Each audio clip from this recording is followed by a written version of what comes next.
So, na biktima ng mga hold-upper ang isang call center agent sa barangay San Isidro sa Makati.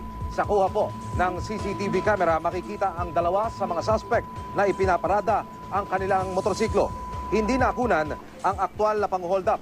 Pero sa sunod na kuha, makikita po ang ikatlong suspect na may dalang baril at ang gamit ng biktima. Tila kalmado ito at naglakad lang palayo.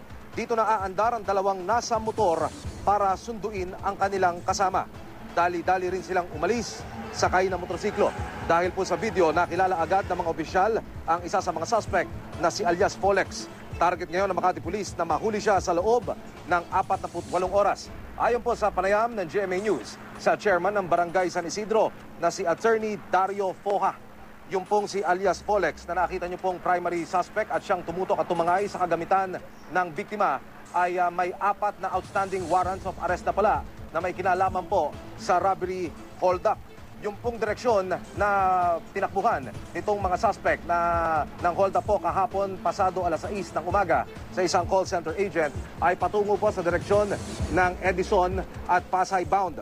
Yung pong motorsiklo, hindi rin po nakuha yung plate number ng motorsiklo dahil kung atin pong mapapansin sa pamamagitan ng CCTV video na ibinigay ng isa sa mga residente, iniangat po at itiningala yung plaka bago sila umarangkada.